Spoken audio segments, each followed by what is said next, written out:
የቢሊዮነር መዋኘት በጣም ከመውደዱ የተነሳ በ58ኛ ፎቅ ላይ በሚገኝ የፔንታውስ ቤት ውስጥ እንጥልጣይ የመስታወት ገንዳ ሰራ።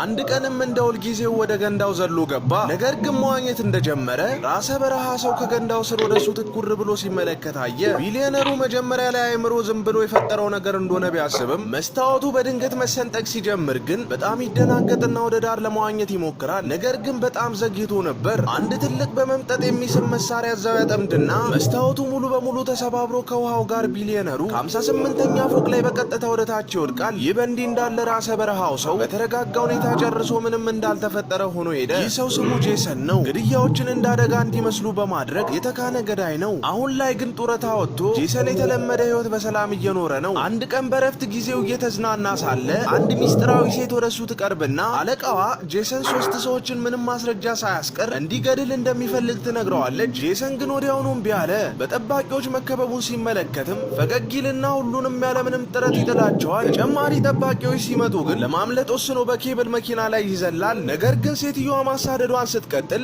ጄሰን ወደ አየር ዘሎ የሌላ ሰው ፓራግላይደር ላይ ያርፍና ያመልጣቸዋል። በኋላም ጄሰን የሴትዮዋን አለቃ ያገኘዋል። ስሙ ጆርጅ የሚባል ሲሆን ኃይለኛ የጦር መሳሪያ አከፋፋይ ነው። ነገር ግን ጄሰን ባልጠበቀው ሁኔታ ጆርጅ ለአካባቢው ፖሊሶች ጉቦ በመስጠት የጄሰንን የሴት ጓደኛ አፍኗት ነበር። ምርጫ በማጣትም ጄሰን እጁን ሰጠና ወደ ጆርጅ መኖሪያ ቤት ተወሰደ።